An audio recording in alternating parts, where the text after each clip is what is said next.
All right, all right. Hello, Gun Nation. How's everyone doing?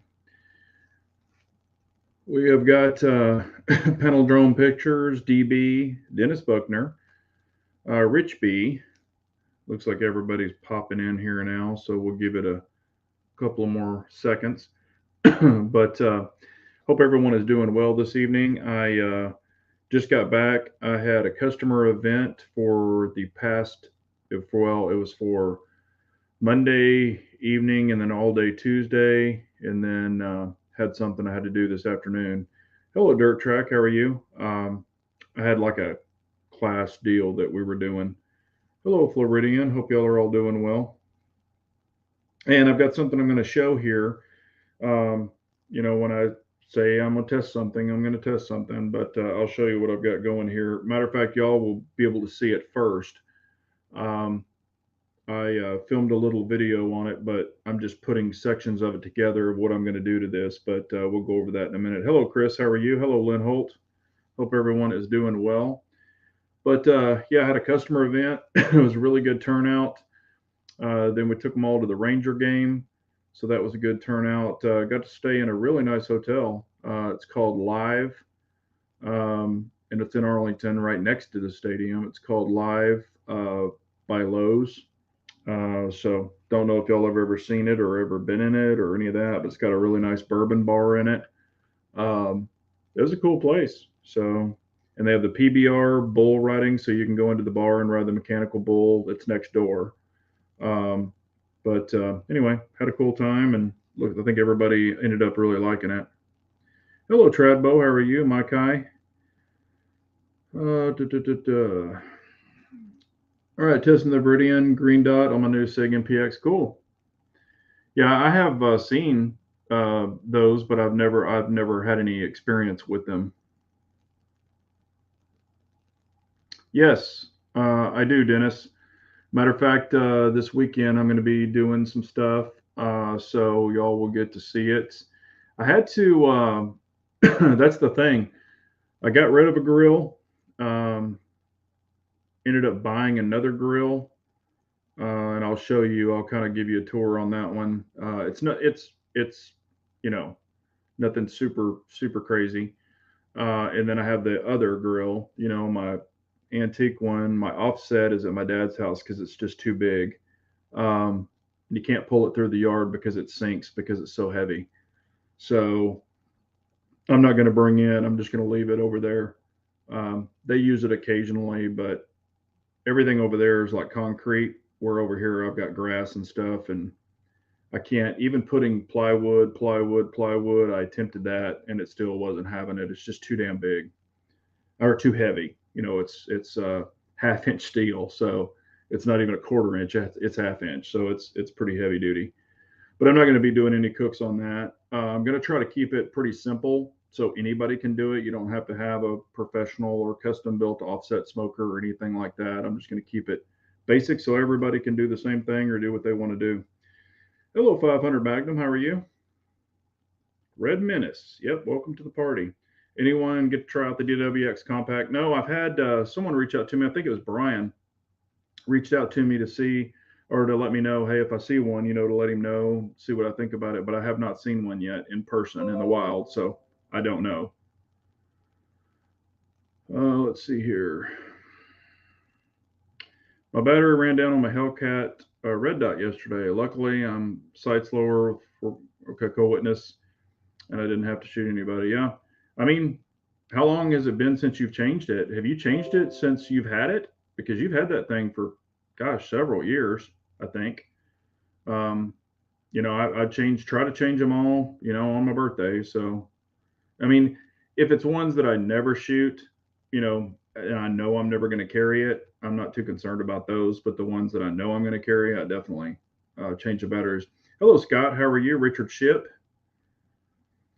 No, it did not have a rail.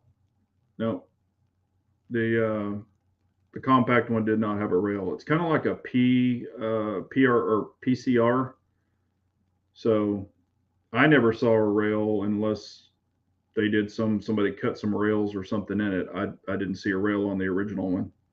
Hello, Milkman. How are you? I'm almost positive I didn't. I thought it looked like a PCR. Oh, the tactical version is going to have. Um, they have one coming with a rail and an optic cut. The tactical version. Okay.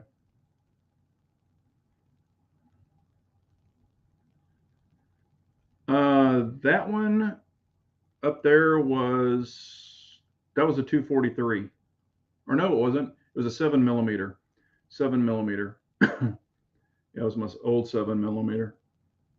That's an old buck, or that's an old uh, take right there. There's another word for it.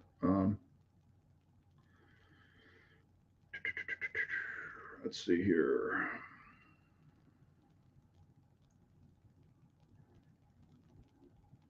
Yeah, MK3 can definitely add one. Pistol Pete's excited about the stickers. Hello, DC. How are you? It's a big one. Yeah, he was a big boy. I mean, it's been so long ago. Honestly, I can't remember what he dressed out at, but he was a pretty big one. Very, very rare in Texas, but I killed that thing. And that thing's probably 25 years, 20. It's probably over 20 years.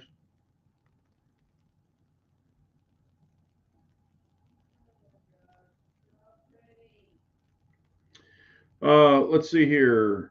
Oh, one of the funniest things I've ever seen. I actually laughed out loud. One of my customers, I wear a lot of like the button-up shirts, kind of like the fishing shirts. Y'all all know what it is, the button-up shirts. Anyway, he showed up to the event, and he was wearing that. And, it had this cool little pattern on it. I was walking up to him from a distance, and as closer I got, I just started talking to him. I was like, "Hey, man, I like your shirt," da, da, da, but I didn't really pay attention to it. And he goes, "Oh man, I get so many, laughs about that." And then I looked at it, and I looked at it close, and it's actually Step Brothers. If y'all love the show Step Brothers or the movie, it's Will Ferrell, and they're side by side with doing their Olin Mills kind of portrait, and it's got that on it, and it's got like boats and hose and all this stuff, but it's a shirt with Step Brothers pieces of the movie. And then when I looked at it real close, man, I started laughing out loud. But I thought that was funny as hell. I'd never seen a shirt with freaking Step Brothers on it from the pieces from the movie, but it was hilarious. Harvest. That is correct, Floridian. Harvest. That's the word I was looking for. I don't like to use the K word because we did eat it. Hello, reloading from the hot pot. Yes, he was delicious. I actually gave him a name a long, long time ago. I named him Billy Jack. So when my wife talks about him or I talk about him, we call him Billy Jack. I've got other ones around the house, and I've named some of them aren't full mounts with the head and everything. Some are just horn mounts, where they take the top and then put it like on a thing and mount. I've had pictures around the house with the guns and stuff on them, so y'all have probably seen them. But then I have just racks, just like pieces of rack as decoration. My wife is really, really good at doing that. So,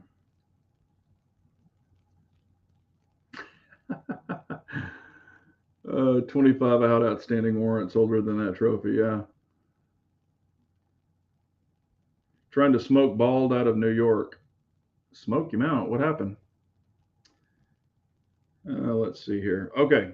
All right. Cheers, everyone. Got some bullet bourbon this evening. First drink. Ah, that's good. All right. I'll go ahead and let y'all in on it. Remember the little Sealy? I think it's pronounced Sealy. This is the Cat Pro. If you read right there, it says fully submersible, rainproof. And y'all are only going to see the sneak peek of this. There you go. It's been fully submerged now for like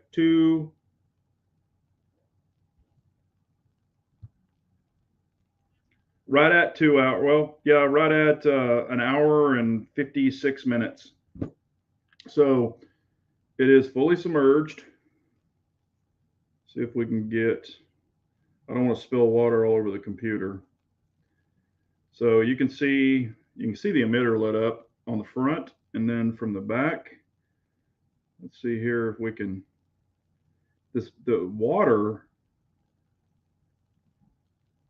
there it is, right? God dang it. Trying to get it out of the light. The water like throws it around like a bubble. There it is. See the dot? Hopefully you can see it right there. So there's the dot. But yeah, and I've got this one bubble that's stuck. I keep trying to get it to bounce off, but it's stuck right under the hood. I don't think it's into the glass. I think it's just trapped up under the hood. But anyway, that thing has been fully submerged, and we're going to do more stuff with it. So y'all are the first to see it, but I'm checking to see if it's submersible. Some, they say, oh, water resistant, etc. But we're going to test it, and I've got more stuff coming from it. So, yep, okay, y'all can see the dot. Good. Oh, wildfires in Canada. Okay, yeah, I've been out of the loop for a couple of days. Chat was demoted. Pistol Pete, it won't be the first one. A lot of them are getting had that go. Oh, go eat those fajitas, Uncle Dan. Got my PBR draft at Buffalo Wild Wings, like those acronyms. Yeah, there you go. But what I was going to say is I am getting everything ready for the cooks. I had to order some more stuff. I've just been getting more stuff coming in, stuff I'm paying for. But oh, and one thing I couldn't find, I don't know what the hell I did with them, but my long pliers, I use these for a certain thing. Y'all have probably seen needle nose, 45-degree angles. These are 16 inches, so I had to order a new pair. I've got these for a reason, and I'll show you what they are. But I use super longs, and then not quite this long. I've got 16 inches, and I've got like 12, I think, 12 inches or 11 inches. But I actually use them for certain things, and I needed them, and I can't find the other ones. I don't know what the hell I did with them, and they might actually be in the offset over at my parents' house, but whatever. So I just grabbed another, or got some more coming in, or had ordered those so they could come in. But I just got those the other day.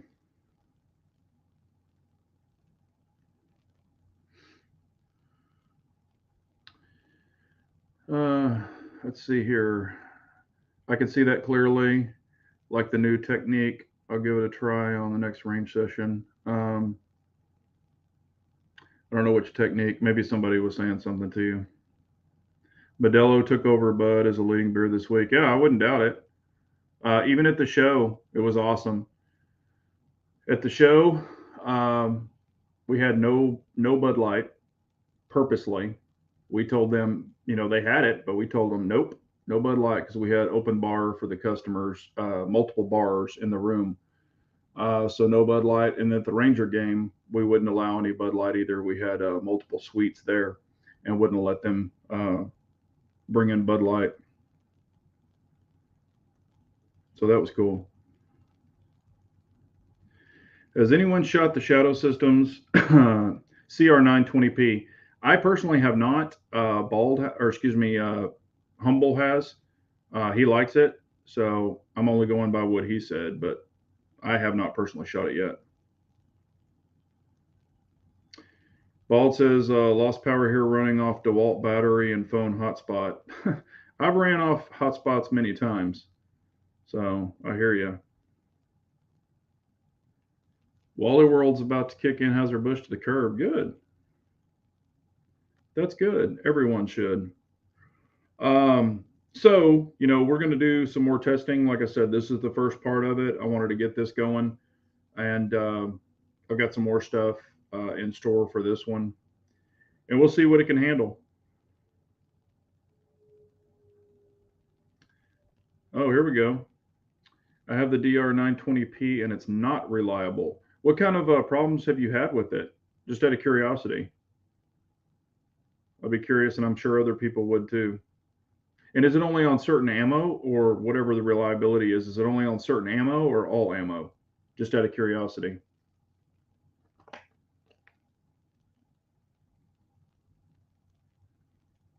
Um,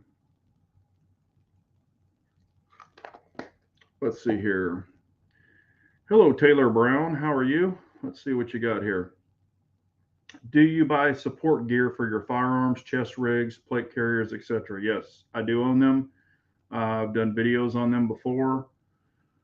I've got Spiritus rigs, chest rigs. I've got steel plates. I've got Kevlar plates. What else? I have two chest rigs, or excuse me, two plate carriers. I have a soft chest rig where you can put just mags in it. It's a quick, like you can just throw it on. It holds three AR-15 mags, or of course, or excuse me, this one holds four AR-10 mags because I did get the AR-10 set up, SR-25s. I did get the AR-10 set up, and it's the elasticity or elastic, whatever one. It's blue force gear. So it will actually hold AR-15 mags or 308 mags. So it'll hold four of those, and then it holds four pistol mags on the sides. Staccato mags, P10F mags. I've got it set up so it will hold all of those, whichever ones I want to run. But it's that blue force gear. I forget what they call it. It's kind of like a stretch material, but it's really awesome. It's super light. You just throw it over. I mean, there's no hard plate or any of that. It's just strictly a mag carrier. And then in my actual chest rigs, you can put three mags. Yeah, you can put three mags in one of them, AR-15 mags. And then in the other one, you can put three AR-10 mags and then two pistol mags for the hard plates or for the true plate carriers. Tried several types of 115 and 124. Just also out of curiosity, did you try both springs?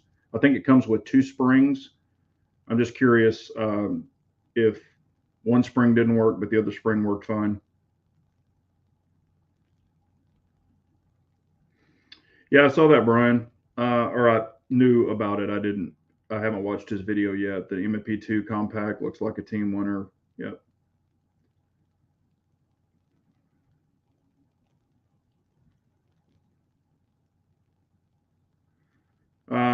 Gonna get the 59. Oh, let's see here. Where is it? Okay. DC is thinking about getting the Smith & Wesson 5906 because I heard it's built like a tank and shoots flat as F. Yeah. I don't know. I don't know if I've ever shot that one. I don't know.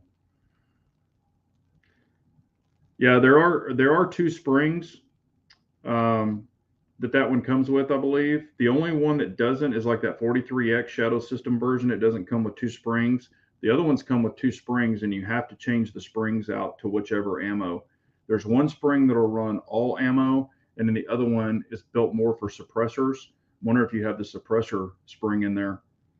That could be what's going on. So check the box. It might be laying down there in the bottom, or they might have forgot to send it to you. But the mid-size and the full size, just not the subcompact, are supposed to come with two springs, I believe. So you might want to check on that. That could be the problem. I have not spoken to KS or 1776 recently. I really haven't. I usually try to keep up with them all the time, but I've been so busy with work. I haven't. They haven't reached out. I mean, probably just because they've been busy too. Um, you know, I mean, it'd be good to get together again. So maybe we'll try to set that up. I was going to have a guest on this evening, but he ended up having his little ones, so that didn't work out. But we're going to schedule it another time. So let's see. Something else I was going to tell you. Oh, need a tune up. The name of the chat. Um,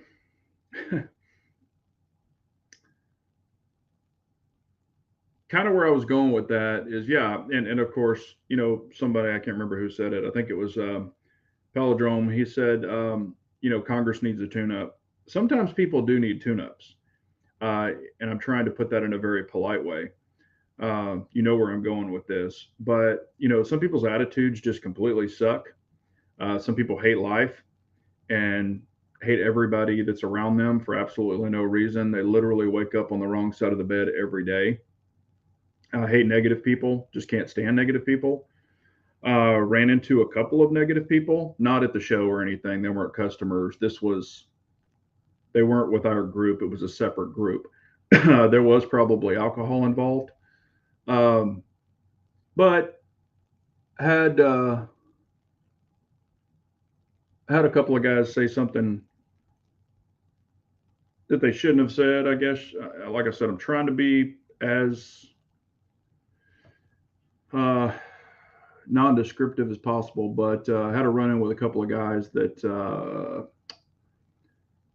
they were about to get tuned up. You know, it was it it was getting pretty bad. Um, and like I said, I think they had probably their share of alcohol that they shouldn't have had. But yeah, it was not good. However, in situations like that, us, and you know where I'm going with this, we carry some certain things on us. Sometimes, sometimes, you know, we have to hold ourselves to a higher standard, so to say. Because if something would have popped off, or now if there would have been, anything thrown as far as fist or something like that, would have been a whole different ball game. But it was verbal, and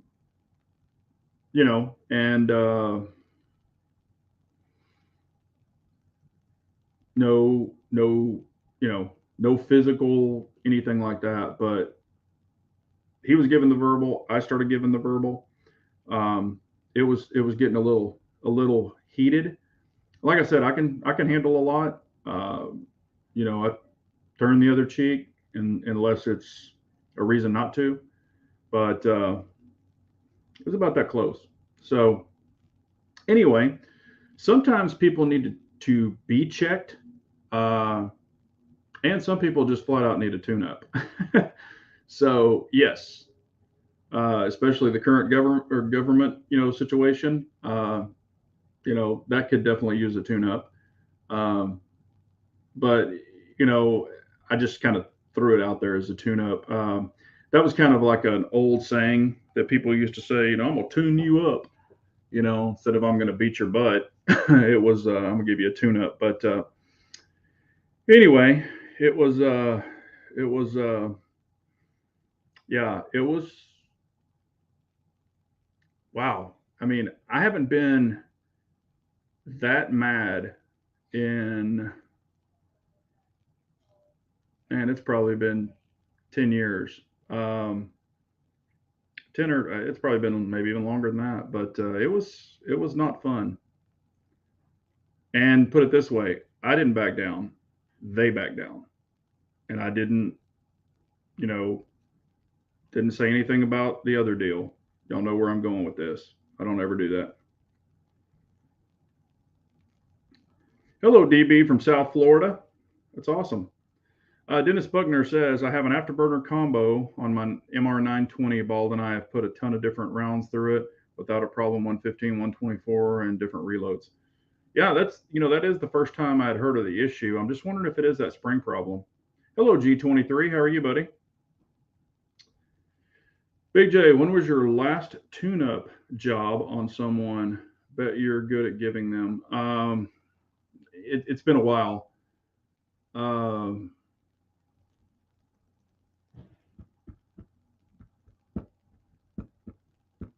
Man, I can't even remember, to be honest with you. I could definitely hold my own back in the day. I mean, I'm older now. I haven't, I mean, it's not like I go out looking for any of that kind of stuff. I just won't back down. I'm just not that way.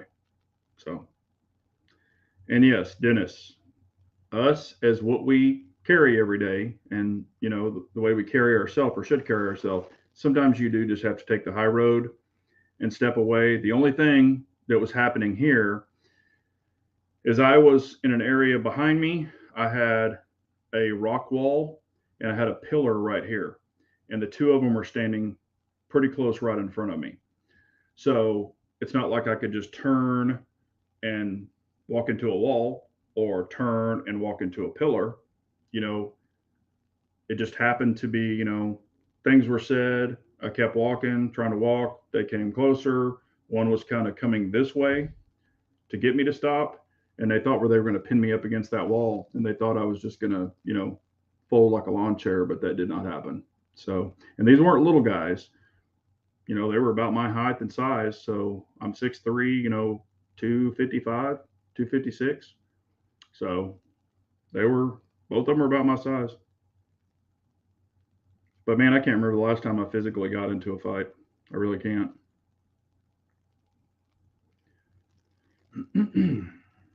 Yeah, and I hadn't been drinking, Bald. I don't drink when I carry and mostly stay out of places when I got my CC on me, and I'm really hard to be insulted because it takes an intelligent person to insult me. Yeah. Oh, and I was definitely having a meeting of the minds with these two idiots. I was saying stuff to them that was just going right over their head. Other people, actually, some of the people in their group were laughing at what I was saying to them, but they didn't get it. So, hello, William Carter. How are you? Big J, are you seeing more and more illegals now versus the Trump years? They are finally entering South Carolina in a big way. I've heard many are actually coming from New York because they aren't able to find work. Yes, we are definitely seeing more and more of them. So that is a true fact. We are. Yes. Yep. And now we've got them wandering the streets of Dallas. I was in Dallas today. The not so great part. And yeah, they're wandering around. There were like 3 and 4 of them with their bags, their little, like sacks on their back, little groups of them. So yeah, they're just wandering around down there. So I know they're, some of them have either been dropped off back here, but yeah, it's way worse than it was under the T man. Is it wrong? Hello, PN. Thank you for the $2 super chat. Is it wrong to put a green 509T on a C2 with a front fiber optic, a front green fiber optic? No, it's not. On my Masterpiece arms, I actually have the 509T in green, and I have it on there. And here's the way that it works for me. Okay, I've been shooting dots for a long time. I'm not saying I'm a professional. Never will say that. I'm learning stuff every day, just like everyone else. But when I, pull the pistol up and I'm looking at my target and the dot is getting in the way, I honestly, and I promise this, I swear it to y'all, I never see the front sight. I am not looking at it. I am not front sight focused.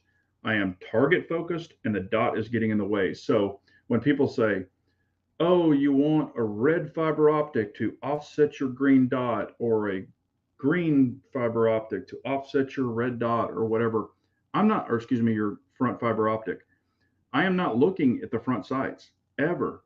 Never, ever, ever. They do not even come in play. And mine are, the high ones. I never see them. Don't look for them. Never see them. I'm target focused. So that's the whole thing.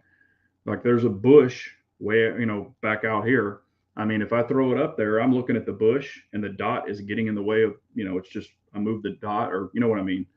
It just transposes itself over in front of the bush. So I would never see the sights. So now if I need to look at the sight, say my dot went down for some reason, and I look at the irons, they're right there. So it's not like they mysteriously go away. But if you train yourself to target focus, you won't be looking for the front sight. And I've heard people say, when I draw my pistol, I look at the front sight. I'm looking at the front sight and then waiting to, the dot should be right above the front sight. I'm not looking at the front sight. Even when I'm drawing up, I'm not. I'm drawing, I'm getting the dot, and then I'm, target focused. I'm looking through the window.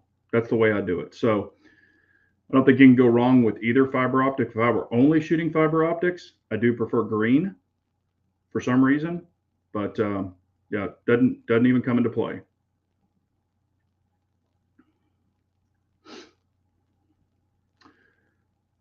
I would have a blacked out front with the optic, but I do love green. Yeah, I mean, like I said, if I'm shooting irons, I prefer green, but if I'm shooting dots, red or green, I mean, I'm not using that, so it doesn't matter to me.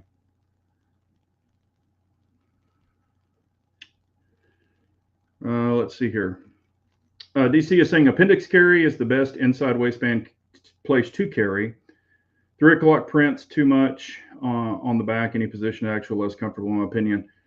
I mean, I'm a big appendix carry fan, and here's the reason. And I've done the 4 o'clock carry, I've done the 3 o'clock carry. I mean, I've carried all over the place. But here's the thing. Okay, if you're in your car and you've got your seatbelt on and you've got your gun at the 3 o'clock position, and someone were to carjack you or come up to your window or whatever, good luck taking your seatbelt off, leaning forward, grabbing that out of there, and then coming up. Good luck with that. Appendix. And also, I did this when I carried at 3 o'clock, 4 o'clock. I would turn, I would bang the gun into the door, on my truck. Getting in, I would bang it, because you're turning to get in your truck. Also, walking through a convenience store, elbows, people are shorter than me, boom, gun bangs into them at the 3 o'clock or the 4 o'clock. If you're turning, you're banging your gun and shit around. When it's at the appendix, nobody's going to come up and chest bump you, hopefully. Um, it's right there. You have quicker access to it. It works for me. It's kind of like my own little private area. I'm not going to bump you on the sides. Nobody's going to hit it with their elbow. Um, Matter of fact, I've had my cousin, like little cousins come up and hug me when I carried it to 3, and they were like, oh, their arm hits it. Even at the appendix, the only thing that's ever happened is one of them stuck their head there, banged it off the gun. But it is what it is. So I do kind of grab their head so they don't hit their head on it. Um, and just to me, rather than going around your back or from the side. Now, if you're outside waistband carrying, like out in the woods or something, that's a whole different story. But you kind of have your own personal space here, and it's your workspace. You can rip your shirt up with your left hand, draw with your right, come out. It just seems so much quicker to me. And also, when I do carry in the truck with the seatbelt on, like I said, I prefer the button-up shirts. So I will actually take the bottom of it and tuck it behind the gun. My seatbelt that comes across, I have the waist belt on, but then your shoulder one, actually place it behind the gun, and even your waist belt, you can place it behind the gun. So, I mean, if something were to pop off, it's nothing. I could hold the steering wheel just like this, and I could still draw. I mean, it's nothing. It's right there. So it just gives you a lot more freedom, in my opinion. Now, you do what works for you. I'm not telling you, I never preach to people saying you got to do it this way, but I've been carrying for a long, long time. And it's just, if I had to come up through the windshield, come up the side glass, even somebody over there, boom, it's just quick.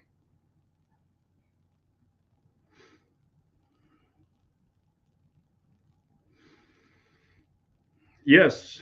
Oh, not sure why they're so worried about work. They're living free in a 5-star hotel, free phone, free room service, spending money, food stamps, and other giveaways. Why not the vets? Yeah. Did you actually hear what they found in some of the hotels?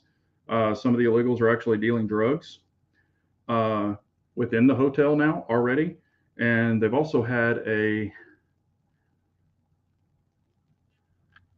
some grape incidents. A grape incident. If you know where I'm going with this, they've had some of those incidents in these hotels already. Um, you know, that's not a good thing. But you know, red light, like the mood. Yeah, it's actually orange, but it does look red sometimes.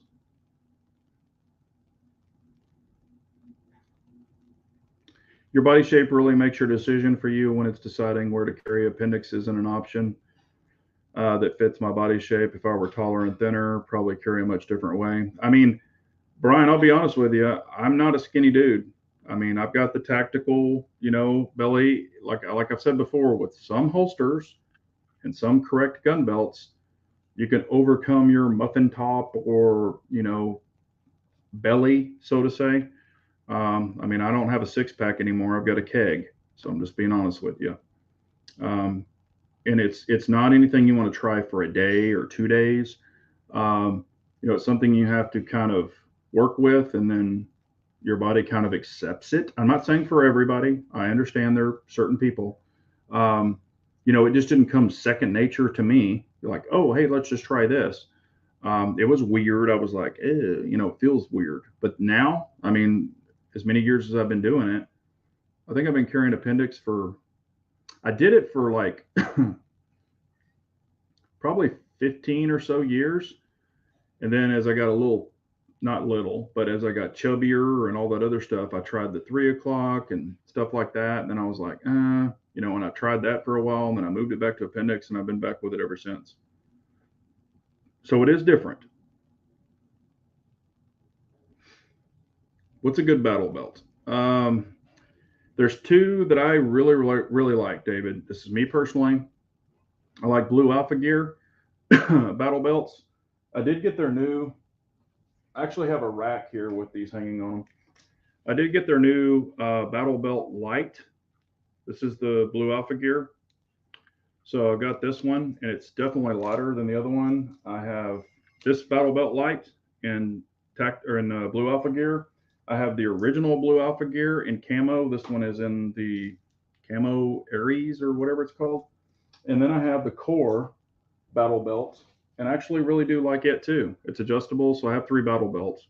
Um, and this is another thing, if you look right up there where my thumb is, you can see the bottom of it.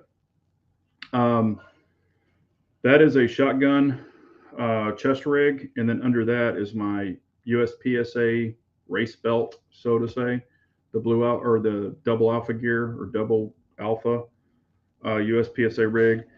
I rarely ever even use that. I prefer battle belts personally. So, damn. But there's all different there's all different kinds of brands. That's just the ones I prefer.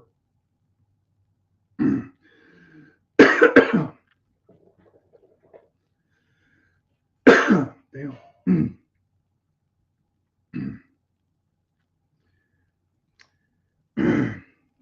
They restock their holsters. I mean, I've never actually seen them out of a holster, honestly. Damn. I don't know what's going on. Actually, I do. Um, I was outside a lot today, and apparently there's some allergy crap that I don't agree with. And noticed my eyes were watering, and I was kind of coughing a little bit. So there's something blooming that was messing with me. So I'm sure that's what it is because I was out in the backyard earlier. But I do not have any experience with their zero belt. I have absolutely no experience with that. Hello, Norwood. How are you? Long time no see. Yeah, like I said, with carry, it is very personal. It's whatever you prefer. I'm not here to tell you you got to carry appendix. And I know there's some people on the internet that do that. If you don't carry appendix, you're stupid. That's dumb. Carry the way you want to carry. I've just had people, ask for tips how to get used to it, or if there's something else they can try. Um, I will say, adjusting the ride height on a holster, here's a big problem. And this could be like if you've got the little tactical belly, if you don't adjust your ride height and have enough in your pants, you can get tilt, which means your gun is tilting away from your body. In order to fix that and not even change the ride height, you can add a wedge. So on the bottom of the holster, you can put a wedge. The easiest one to get is you can get a Dr. Scholl's, like those real thick insoles, like for the heel pad, and you can cut it. You can actually put some Velcro on there with some hot glue with some little Velcro strips, and you can put that on there.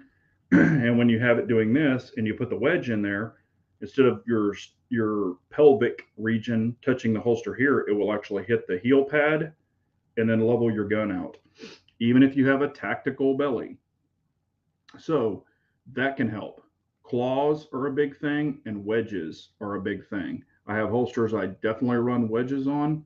I have some I don't, but I always run the claw because the claw, when you have your claw sticking out, it actually takes the grip and pushes it into your body. So you don't have the grip hanging out there and printing. So adjusting your holster correctly with the ride height, a wedge, and a claw will usually fix most of it. Because I have buddies who are like, "Hey man, look at this. You can see it," and blah blah blah.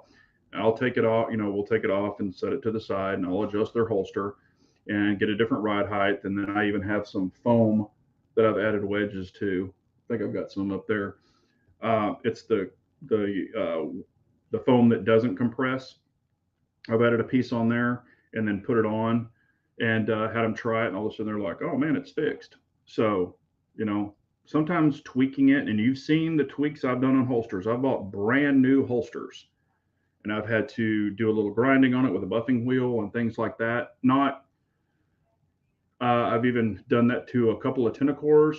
I did that to an LAS concealment. That was one of the worst. I had to do a lot of tweaking on those to make them exactly like I wanted them. So sometimes you have to do that, even on brand new holsters. Don't be afraid to do it. Nobody's going to see it. It's in your damn pants.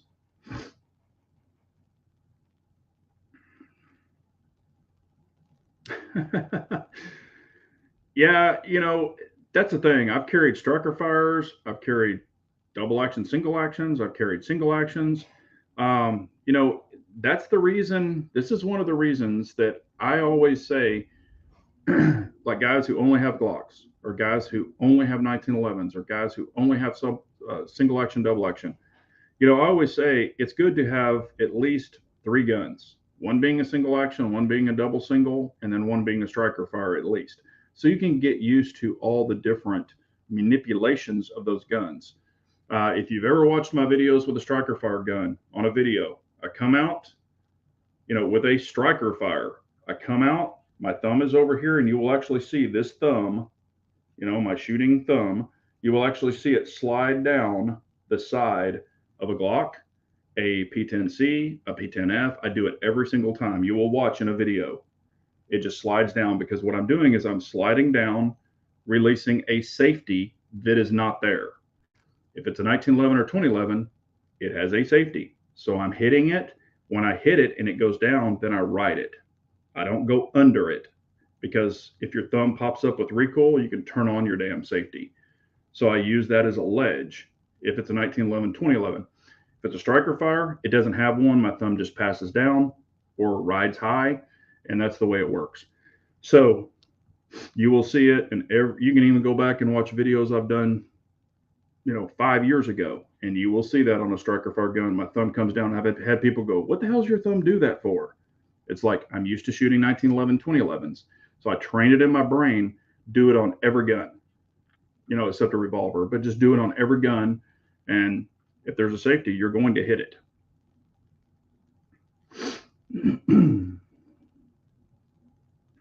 But, if you don't feel comfortable carrying a striker fire gun with appendix, yeah, you've got double action, single action, which is going to give you your first heavy trigger, or a heavier trigger on your first shot. Then after that, you're into single action. Or you've got a safety, on 2011s, and we had a debate. This was, I don't know, I think a Humble put out a video, and I made a comment that said, I don't like the grip safeties. Everybody knows. I think Pistol Pete even said something, I put inner tubes on them, I pinned them, I've done all that. Because my hands are so big, a lot of those grip safeties, I don't care if I get, I always have a high grip.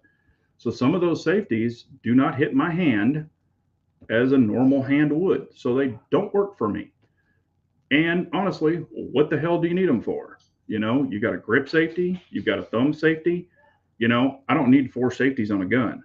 So I pin the grip safety. It's down, out of the way, just like a TSO, like a DWX, like many other single action guns, or Atlas Gunworks pins the safeties.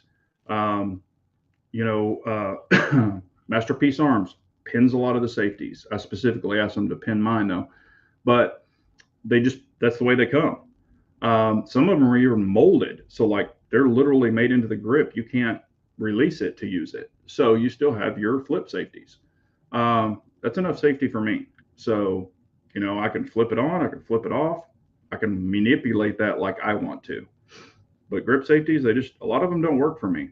The only one I haven't had to do anything to is on the Masterpiece Arms DS9 Hybrid. It hits at the perfect spot. It just happened to be that way. One of my less bears that I used to have, it hit at the perfect spot. Didn't have to do it. My Ed Brown, I had to pin it. It did not work for me. A lot of the Nighthawks, they don't work for me. So, it just depends on the gun and the model, but you can test it multiple times. Matter of fact, when I've shot, y'all can even see videos where I shot Threat Cadre staccatos. I shot his personal staccatos. He does not have any of his grip safeties pinned. I'm sitting there trying to get the gun to go off, and I'm like, what the shit? Well, I forgot. He's got the damn grip safeties, and they don't work for me. So I'm like, once I figured that out, I'm like, shit, it's a grip safety. So,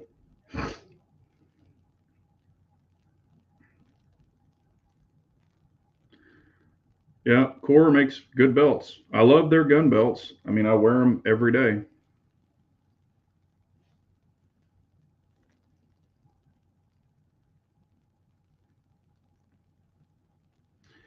What's funny? When I was a kid, never had allergies. Never in my life.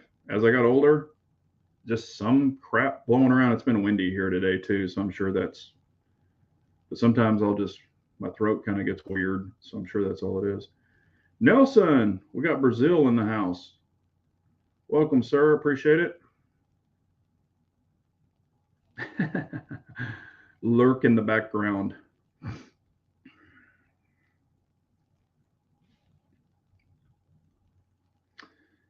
Yeah, and like I said, you get, you know, just do what you feel comfortable with. If you don't carry, appendix, I mean, there's no hate here.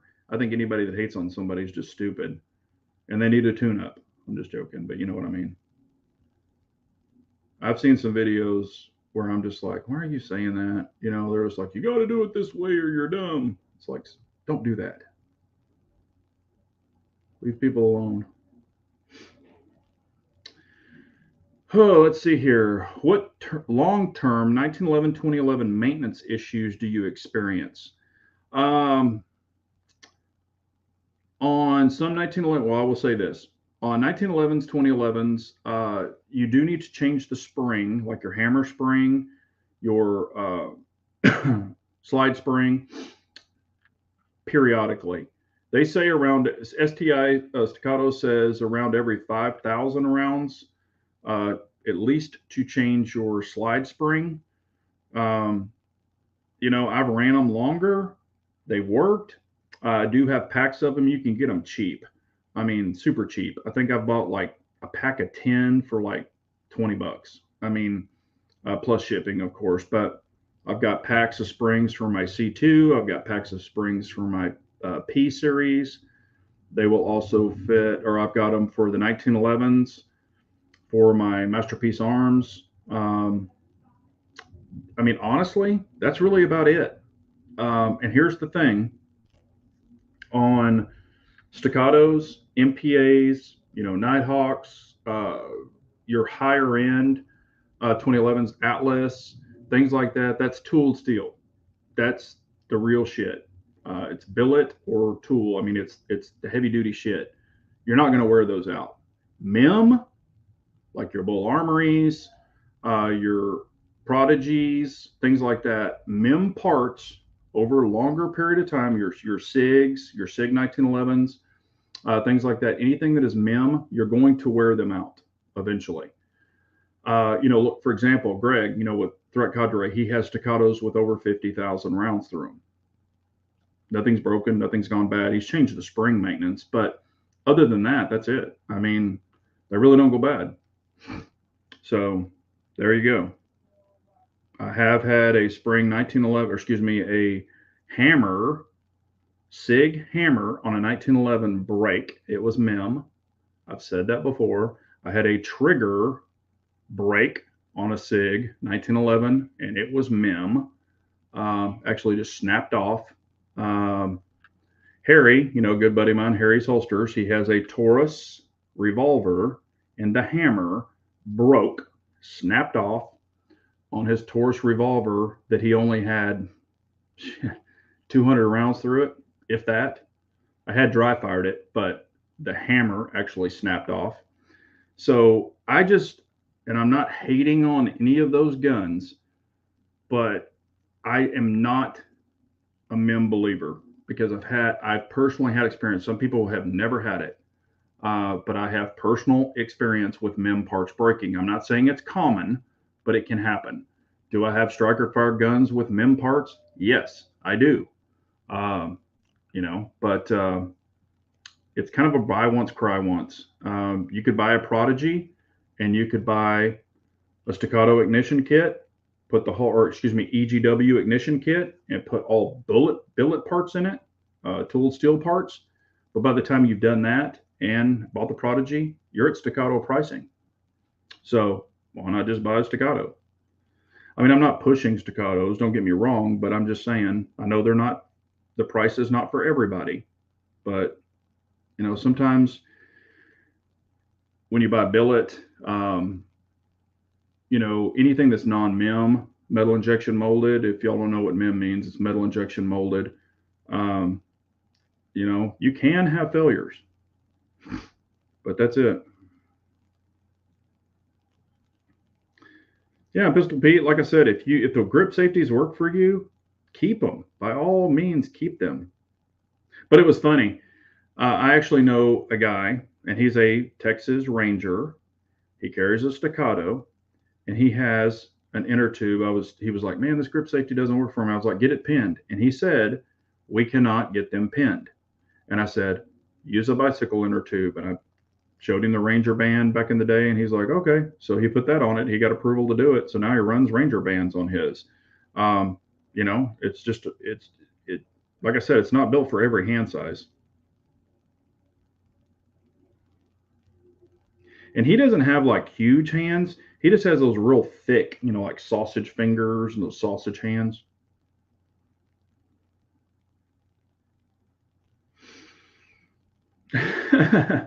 mostly, mostly young people say their way is the best way.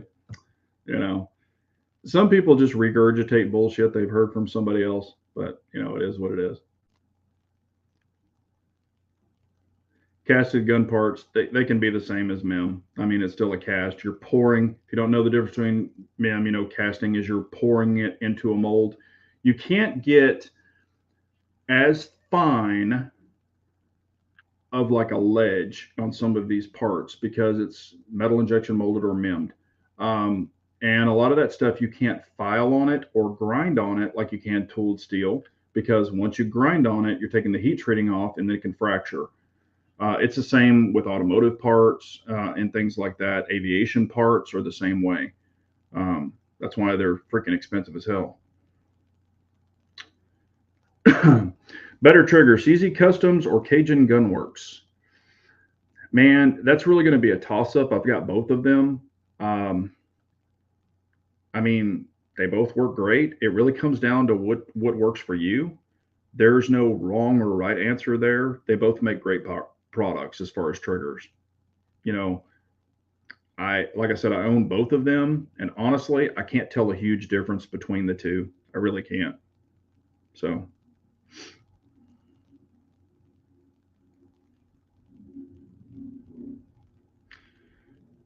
yeah, I mean, a lot of them are 5,000 rounds. Like Les Bear, Ed Brown, they always said 5,000. Staccato says 5,000. You can change it at three if you want.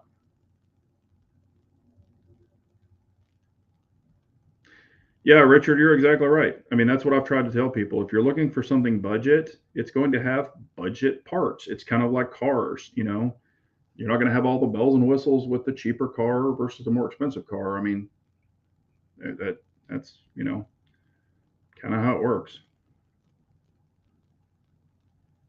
Zoomer or millennial.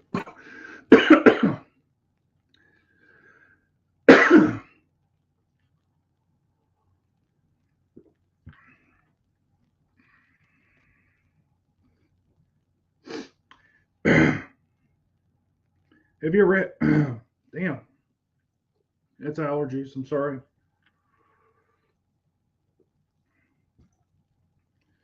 Have you ever had an opportunity to take the classes at Staccato defensive shooting? No, I have not. Greg, Threat Cadre, he's on the Staccato Green team, so we'll be doing some stuff with him. I mean, he knows kind of what they do, but like Tony does a lot of stuff on video and stuff for Staccato. I don't know if he's like a full blown instructor. I really don't know personally. Um, and I don't know if Staccato really offers that to like the general public. I really don't know, but I have not taken that. What's up, Alaskan Ballistics? How are you, man?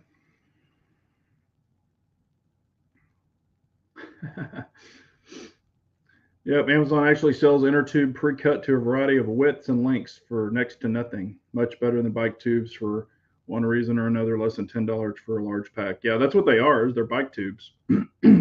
I had a buddy of mine that bought them, and they're kind of similar to bike tubes. I don't know if they're officially bike tubes, but they certainly look like it.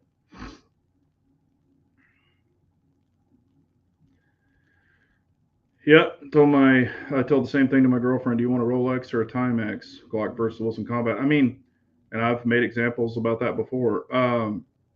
They both tell time. It just depends on, you know, I mean, and that's like Rolex. A lot of people don't know this, but the people that are like, oh, Rolex, it's super expensive. A watch is a watch. They both tell time. Rolex, and if y'all don't know if y'all know this, Rolex is known for its inner workings and its precision, but they're also known for their precious metals. So, like people see a stainless Submariner, okay? The stainless, the gold, the rose gold, all of that, Rolex actually has and mines and does their own gold. So they don't buy gold from somewhere and then make it in a band or have somebody make their bands. They actually do their own precious metals. So like Rolex gold is different from regular gold. Like 18, my 18 karat gold watch, it's Rolex gold. So it's their own gold. So that's kind of what you're getting. You know, does it lose time? I've actually had that. I had somebody, I guess, notice that I was wearing one because I have two of them, not presidents. I have one president and one stainless and gold, date just. But they said, do they lose time over the years? Yes, they do. So you have to take them in, get them tuned up, where they actually oil them, put new seals in them, and do all that other stuff. Uh, you don't have to do it like every month or any of that kind of crap. I think I've done them like once every 5 years or something like that. But they oil them and reseat the springs, make sure they're all good. But you can lose, time like a minute or two here and there. That just kind of goes with it. And if you start losing more, that just means you need to have it reset. So that can happen.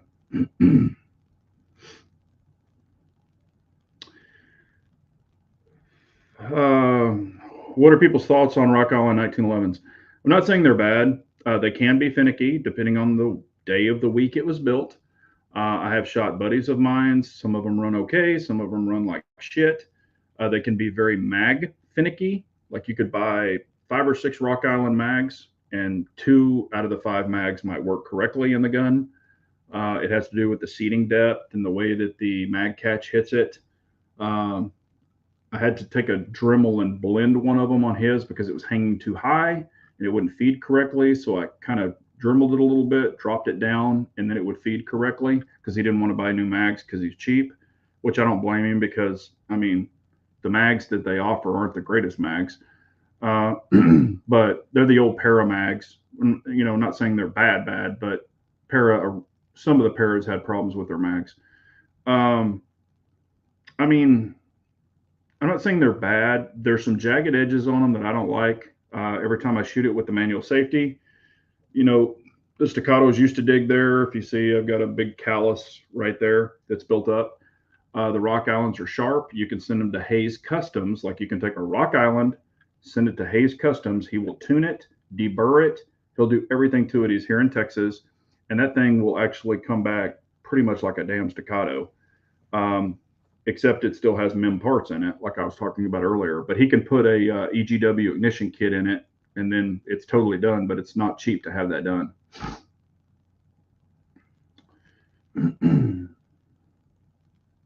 Yeah, Pistol Pete, thumbs it up. Everybody, thumb it up. I appreciate it. Yeah. Yes, Alaskan or allergies are. We got all kinds of crap blooming. Matter of fact, there was shit blowing around here earlier. I think it might have been pollen, so that's maybe what got me. uh, David, mechanical or battery operated watch overall, which is better? I have both. I have a bunch of both.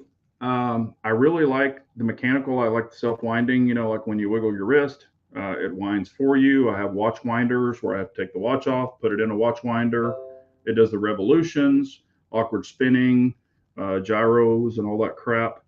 Um, I like the mechanical watches personally, the automatic watches, but batteries, shit. I've got Casios, man, that work great. I've got, all kinds of watches that work great. So it's really your preference.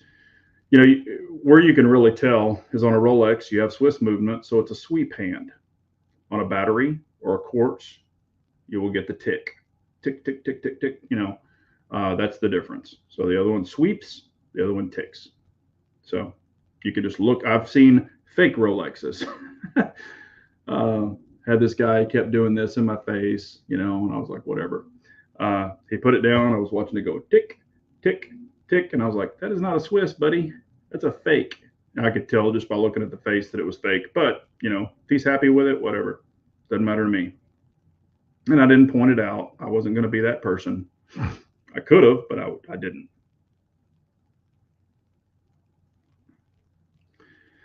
I don't know about that. Big Johnson shoots so fast and accurate that generally, relatively throws his watches. No, I don't know about all that. Nope. I know you're joking because I don't. Wear auto and solar watches only. Yeah, solars work. They do. Yeah, and Pistol Pete, a lot of people use their phone. That's what's so funny. You know, I've actually had people go, "Why do you even wear a watch? You carry a phone." Okay, and I'm just going to be honest with you. I carry two phones. So I actually have one for work, one for personal. So I carry two phones. I don't like carrying two phones, but I like to keep private stuff private. Um, yeah, you know, I've got the phone, all that other stuff. I can I know what time it is, but for me, it's kind of an old school nostalgia thing. I just really like watches. Um, I'm just like a watch freak, and when other people are wearing cool watches, whether it be a Mudmaster, like $100 watch, or a PK, PK Royal Oak, whatever, $250,000 watch. I can pick that stuff out, and I'm like, oh, that's a nice watch, But I can appreciate any watch. I mean, I have some Casio Duros, which are very inexpensive watches, and I've had people go, "Is that a Rolex?" I'm like, "No, it's not." I'll show them, "Hey, here's what it is," and they're like, "Wow, that looks really cool."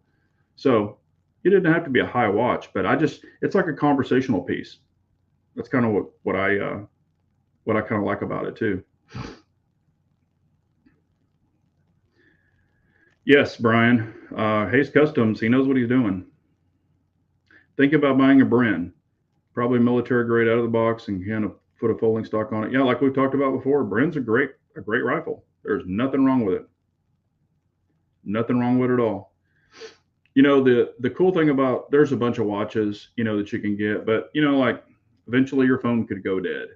I've had watches that and of course, like he was saying, you can have the solar watches. They last for a freaking eternity. You don't have to change batteries in them. But that's the thing, your phone can go dead, or you might not be able to access it. I've had grease on my hands before, and I'm not going to dig in my pants with grease on my hands, so I'll just look and I can tell what time it is. Um, you know, I mean, there's benefits of having a watch. If you don't like watches, even when I was a technician, I always wore watches, and you're sticking your hand in glove boxes and under dashes and all that. If I had to take it off, I'd just take it off. And I did wear a lot of plastic watches then because you really don't want metal around some electrical. And sometimes you'd even take your wedding rings off. Um, you know, uh, you can get zapped. When I was in aviation, you're dealing with a lot of amperage, and not just the volts, because the volts will bite you, but the amps will kill you. So, there's a reason not to wear rings. They can actually melt to your finger, which is not good. When a phone connection is lost, the watch keeps ticking. Yep, that's what I'm talking about. Let's do a little check on the Sealy that's been in the water. Just see if we can still get some. We'll try to hold it up here. Let's see if we can get a dot. I'm curious. Yep, there's the dot right there. Y'all see it? There's the dot. So we still have a dot. So, and it is an open emitter. It's not a closed emitter. It's an open emitter. And part of what the testing I'm going to do is, pull it apart and see. I'm just curious if it's going to corrode on the inside where the battery is also. So this is not just a one and done test.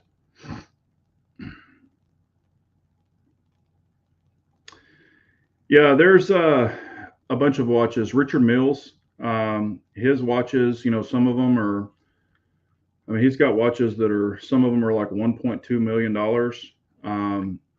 Bubba Watson, he's wearing some Richard Mills. They're pretty tricked out. I'm not really, that's more of the plastic watch scene.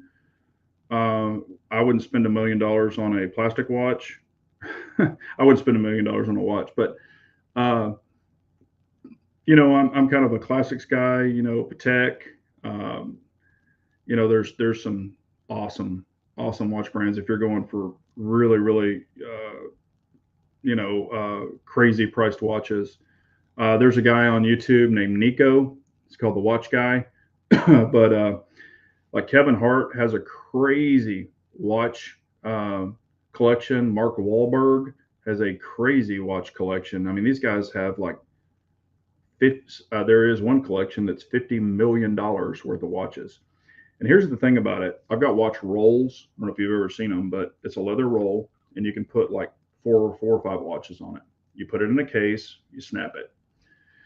You can carry it with you on the, through the airport, whatever you want. And not that I have those kind of watches. Don't get me wrong. I mean, I've got some nice watches, but not $50,000. But anyway, if you think about it, you've got an investment, a huge investment that's worth precious metal, all of this other stuff right here in your hand that you can physically carry, 3 or 4 watches that are worth more than a car, that are worth more than a house, that are worth more, depending on your collection. You could have 4 or 5 watches that are worth a ton of money, and it's right there in your hand. So saying precious metal watches, I don't get them all iced out and all that bullshit where they drill holes in it and put those cheap freaking diamonds in it. I don't do that dumb shit because it actually decreases the value of a watch. But when you have those, you're talking about a precious metal investment. That's it. Watches, they rarely ever go way down in value. Most of them go up. Both of mine have gone sky high. I could sell them, and on one of them, I could double my money from what I paid for it. So it's not a bad thing. But if you're not a watch guy, I don't like Apple watches. If I want to turn my phone off, I damn sure don't want somebody texting me on my arm.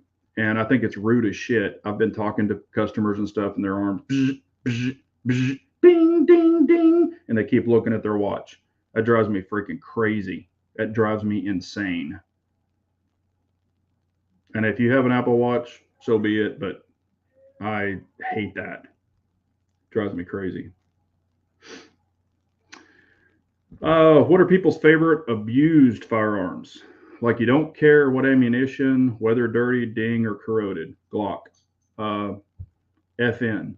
I can run them super, super dirty, both of those brands, and they'll usually take it. So, I mean, they have that much play in the slide and everything for a reason. Freezing that thing, we'll see, Pistol Pete. We're going to see. Oh, yeah. Dude, I've seen some stupid. There's actually a watch. I would love to have it. There's actually a pre-Rolex vintage that went for like $2.1 million. There was only 50 of them made, and there's like one that's still running. I kind of have a little fetish with watches. Pistol Pete, those are actually cool watches, and a lot of high-end watch collectors actually have those. You can actually get them in gold plated now, and they're like 29 bucks. Got the little calculator on it. Yeah, matter of fact, you can get them on Amazon. The watch face, and that's a couple things I don't really care too much on my Rolexes. The watch faces are pretty small, but they're classic watches.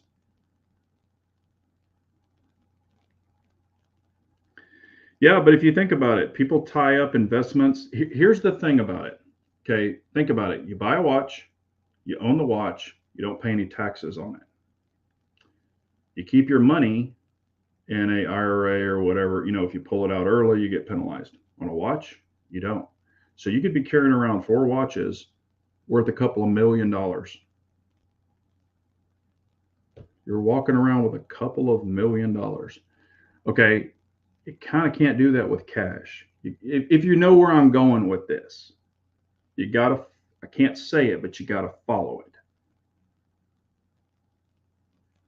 You got money on hand. That's kind of what I'm trying to say.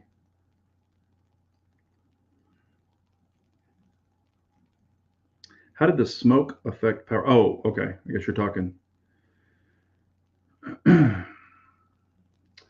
Did I see CZ is coming out with a new gin on 75S? No, I have not. I have not. Shadow 3. There's been a rumor that they were coming out with a Shadow 3, and then I heard this.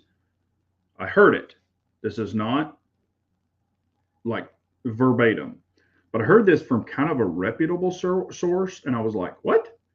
Somebody told me they're coming out with a Shadow 4, that there's not going to be a Shadow 3. They're coming out with a Shadow 4. And I was like, what? They're going to skip the 3? And they said, oh, this one's supposed to be special. And I'm like, okay, is that the DWX? I mean, what are they going to do to it that's going to be so much different? So I don't know. It could be a 3, but somebody said they're going to skip the 3 and make the 4.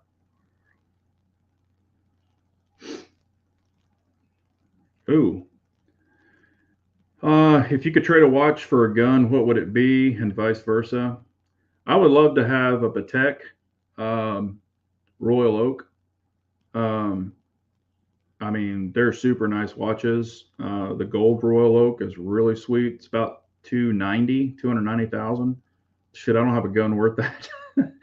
uh, and I'm not going to spend that kind of money on a watch, but they're freaking pretty sweet watches, and they hold their value. That's what's crazy about that.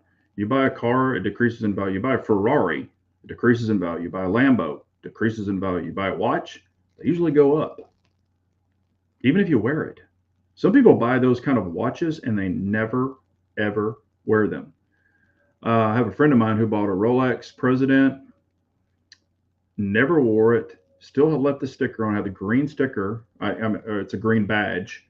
I have my badge, but I've worn them. They come with the big hard plastic badges. But he's got stickers on them and everything. It's still in the box, like sealed up. Never wore it. Bought it for an investment. He bought it for a certain price, brand new. It has already increased $5,000. Never wore it.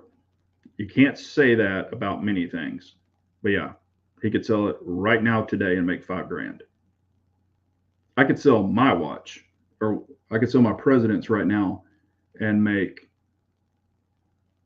probably 6 or 7 grand from what I paid for it. So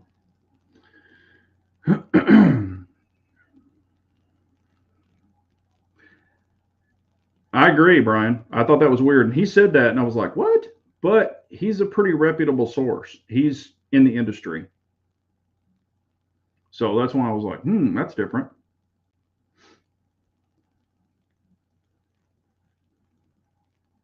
Yeah, that's true, Lynn. Yep. I've got some, I don't think I've ever put a battery in them, and they're still going. And then I've had some um, that shit the bed, but that's just depending on the battery they use. A lot of those are made in Japan or China, and they put a good battery in it from the get go. A lot of them will last. Buy that for $1. Yeah. No, it's I'm excited about doing some of the barbecue videos. Like I said, I've got another thing. Uh, y'all have probably seen the grill that had the patina on it. Like I said, it's already been painted. I didn't have to get a new grate for it. The other grate was kind of, man, it just looked really, really bad. I could have scrubbed it, but I wasn't going to mess with it. It needed an updated grate anyway. So I ordered a cast iron grate. The cast iron grate is 18 inches around, solid cast iron. That thing weighs like 40 pounds. I'm not even joking. It's probably 30 pounds at least. It's freaking heavy as shit. Well, the way the grill's designed, it's a deep well, so you can get it kind of works as a chamber. Um,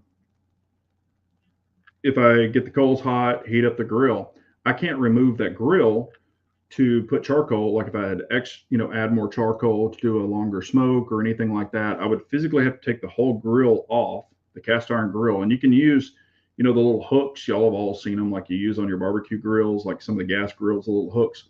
Well, this one is made differently, so the hooks won't fit. I've got multiple hooks, and they will not fit between the grates. So I'd have to get my like stabbing hooks and get them in there and lift them out.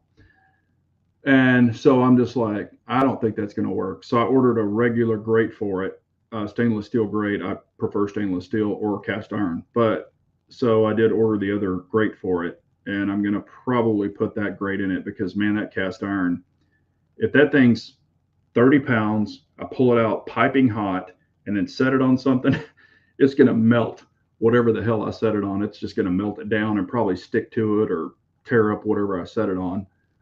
So I'm kind of rethinking that. But anyway, and I had to order. I got a new chimney because my other one was trashed, and I left my other one at my parents' house.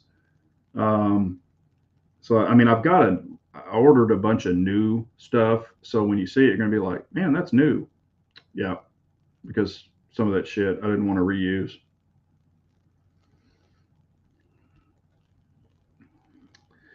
What uses a lump charcoal for grilling? You can use lump or you can use briquette. Lump, if you don't know the difference, briquette, and then I'm going to talk about it in a video, but lump briquette is actually designed and compressed with certain items. And then lump is actually pieces of burnt firewood, real wood, and it's lumped. That's why they call it lumps because it's never going to be perfectly squared or symmetrical or whatever. It's lumps of actual wood. Lump actually burns hotter, which I like lump, don't get me wrong, but it burns much hotter. It's harder to control when you're doing a set cook. Like if you want to keep it at 250 for a longer smoke, lump tends to you'll get a lot of fluctuations. Like you'll be at 250, and then 2 minutes later you'll be at 275, and then you'll go 300, and then you'll go down to 240. It fluctuates. Where briquettes, since everything's even in the same size, you won't get as much fluctuation. If you're doing a steak and you want a really high sear or a reverse sear or something like that, lump is great. You don't have to use it, but lump is kind of designed more for that, and briquettes are designed more for smoking, such as wood, uh, because if it's not already been burned and now burning again, like a lump is, it's not as pressurized, so to say. And with an offset, you've got your wood way down there and you've got your smoke way up here. On smaller pits, it's hard to control that. So,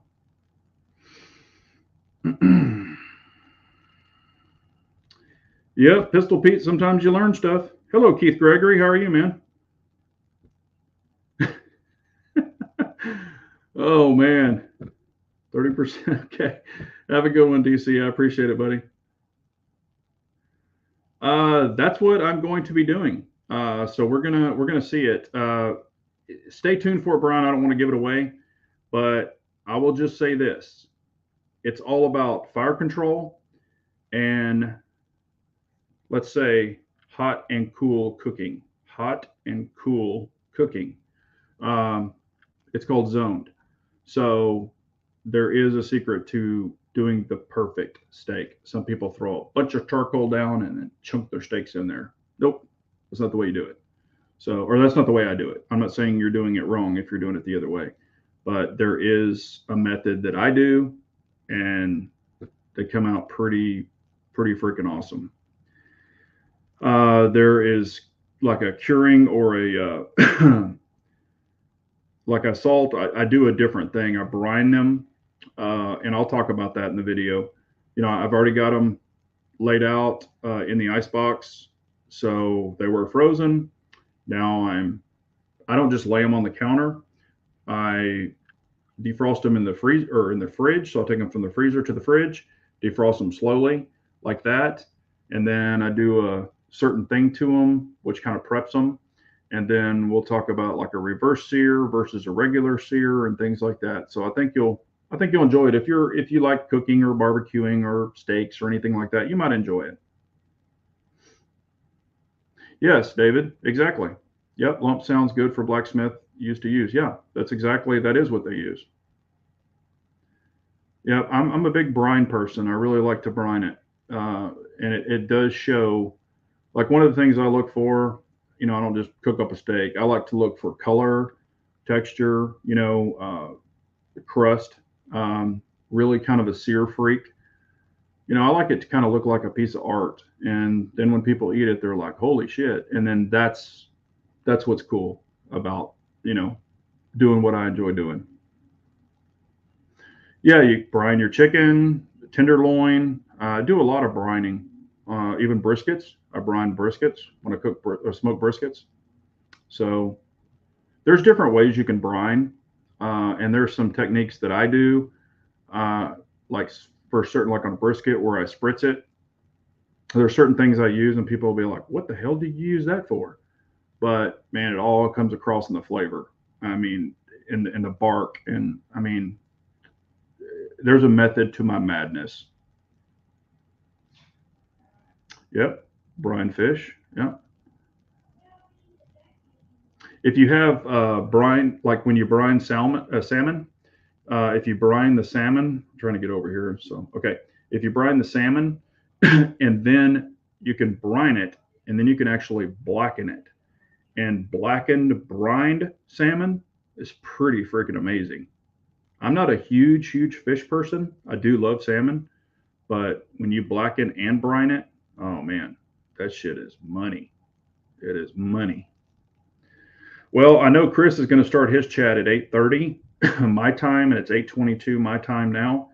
So if y'all have any more quick questions, but like I said, I've been kind of urging to get back into the cooking thing. So, I hope if y'all want to check it out, it's going to be on my on my other channel. It's Big J's Pit Stop. If you want to go over there and subscribe to it, you can. I might throw some teasers up on this channel, but I'm going to try to keep them separate. Uh, but I'm going to be doing grilling, smoking. Uh, I'm going to be prepping meat, trimming briskets, trimming ribs, taking membranes out the correct way. um, I'm going to be doing a lot of that kind of stuff to give little tips, and these are strictly mine. I'm not saying I'm perfect. Don't get me wrong. I'm not a professional cook or anything like that. I just pretty much trained under one, and I'm not trying to brag on my dad, but he's won multiple cook-offs, and I was on the team when I was 16, 15, 16. I grew up with it, but I was physically on the pits. He was a pit master. I mean, my dad, oh my gosh. I mean, now I have cooked some briskets, and my dad, as pit master, has awards, trophies, the whole works. And he's tasted some of my briskets and some of my meat, and my dad is dumbfounded. He's like, "What in the hell did you use?" And then I'll explain it to him. He's like, "Damn, I never thought of that." So, I kind of like experimenting also. So, and some pay off, some don't. Um, and sometimes you can. I mean, I'm not perfect. I have screwed up $100 briskets, so it can happen. Is it still edible? Yes, but is it perfect or to my expectation? No. So, um, you know, but I'm not going to just start out experimenting right off the bat. I'm going to make some badass stuff that's pretty proven in my book. and then we might do some experimentations and things like that. I'm going to be using some different probes, and you got to remember I'm old school, so I was, touching. Uh, I'll show you the rib trick that I do, so you don't have to use temperature gauges and stuff. I'll show you some rib tips where you can have the perfect ribs pretty much every single time. I'll show you some methods of a 3-2-1. I'll show you things like that where as long as you've got a constant fire of a good 250, 275, you can pretty much make butter rib. I mean, the ribs, you'll be really impressed with them, or your friends and family will be too. So I just enjoy doing that. It kind of gives me that little bit of satisfaction when I've spent a lot of time behind the grill and I watch people eat it and they're just like, holy crap, this is the best barbecue I've ever had, blah, blah, blah. I've also got some special rubs that I'll be showing from some really, really good people. Some I make myself that I've mixed up myself. So I think people will really like it and get a kick out of it.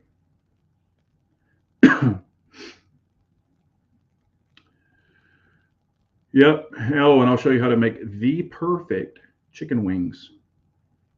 Perfect chicken wings, smoked chicken wings. I've made some chicken wings that people will die for. Yeah, there's a lot of different tricks. Put it this way, paper towels really come in handy with some of these things I do. Yep, I did a 28 aging on a log for Christmas dinner one night. Absolutely unbelievable difference when aging the right butcher paper. Yes. A lot of people use butcher paper. Some people use foil, and they come from different aspects. If you're doing briskets, you can do foil. You can do butcher paper. I'll let you in on a little trick. Okay, something I used to do back in the day, and I learned this from my dad. You put your brisket in an aluminum foil, pan. Y'all have all seen those. So you prep it, when you've left it on the grill, but then you're moving it to wrap it. So it's came to peak, so it's not going to smoke anymore. Once meat gets to your brisket gets internal temperature to like 168, 178, it's not going to take any more smoke. It's peaked. You can't stuff any more smoke in it. And if you let it go now, and some people do unwrapped briskets, so they just will never wrap them. But it just won't take any more smoke, so they've peaked out. But he would put them in the pan, and then take the pan and put it in the old school paper bags like you used to get at the grocery store, and roll the edge up, and he would actually do a paper bag brisket. And it just, the paper bag doesn't touch the brisket. It just sits there, and it kind of has like it's just cooking, like, imagine like popcorn, kind of say. It's just, circulating inside there. And some stuff I do with butcher paper, some people don't do. I moisten the butcher paper. You'll be able to see a difference in your crust. Sometimes I like to have like a really mahogany type of crust on it. So I get kind of passionate about this because it's just fun. I'm sorry, I'm kind of geeking out about it. I know it's a gun channel, but it is what it is. So, but I think it'll be fun. Hopefully y'all enjoy it. But it is 8:28. I will be jumping off. I decided to go 30 minutes early because Chris wasn't going to start his chat till 8:30 or 9:30 his time. But if y'all have any questions, comments, anything like that, anything you want to see cooked, if you're like, hey, I even have a trick for sausage, like the rolled sausage. I have a trick for that that will, like, you could just buy Eckrich sausage, and there's the way that you cut it, the way that you prep it, it makes it 1,000 times better. It'll blow your mind. You're like, what? I bought this as Eckrich sausage, but it's the way you smoke it, the way you do it, and prep it, and it's amazing. So your family will be like, holy crap, you've never made sausage like that before, and anybody can buy that. I have not got a chance to talk to my butcher yet because, again, I've been with work, but I am planning on going and talking to him and seeing if he'll maybe support some cooks or things like that. So I might be doing some advertising for him. But if y'all go down and see him, you will love the place. So that could hopefully work out. Like I said, I don't want to speak for him because I haven't spoken with him about this, but I'm going to try to see if I can, he can help me out on some of this. Because if y'all know briskets, some of the briskets, 14-pound brisket, a good one, and you've got different grades. There's 3 grades: choice, premium, chuck, or choice, premium. What is it? Choice, premium. Shit, I can't remember the 3 damn grades of them. But anyway, if you get a super premium, I would even like to cook a Wagyu brisket. But good Lord, you're talking for a 14-pound brisket, you can spend up to $200+ for that. And that's not even after you trim it, because you still have to trim, some of the silver skin off and the cap. So, but anyway, we'll get into it, and hopefully y'all have a good time. Prime, yeah, yeah. There's different grades, so you have 3 different grades. But I appreciate y'all so much. Wagyu beef, yeah. Matter of fact, okay, the fillets that I'm going to be cooking, they're not Wagyu, but they are aged. These are from my butcher. So I've got some fillets in there I'll be cooking. Some people don't really like fillets because some people like sirloin more. My wife likes fillets. That's why I get them. But I do like sirloin and things like that. So we're going to be cooking some pretty crazy meats. People are going to be like, what the hell where'd you get that? I've never even heard of that cut. There's so many cuts on a cow that, everybody's heard of T-bone, everybody's heard of ribeye, everybody's heard of sirloin, everybody's heard of beef tenderloin, stuff like that. But I also do some other cuts that people are like, never even heard of that cut. There's some hidden cuts people don't know about. So, and man, it's pretty amazing. So now you've probably eaten them if you've been to like some specialty steak places, because they will give you that and kind of say it's something else, but it's really not. So we'll talk about that too. But yeah, and Wagyu can be overrated, David. It really can be. Yeah, it can definitely be overrated, but depends on the type you get. But I appreciate y'all so much. Y'all have a great night. Any questions, comments, leave them. We'd be glad to answer that. And as of right now, let's just see if this thing is still on. Yep, it's still on. I'll just show y'all. And like I said, we're going to do some more shit with this thing. Try to get you. Man, it's weird with this bubble or these bubbles. There it is. Y'all can all see the light. So it's been in there for quite a while now. All right. Well, I appreciate y'all so much. Y'all have a great night. Remember, an unarmed nation is a very weak nation, so we all got to carry on. Thanks, everyone. Take care.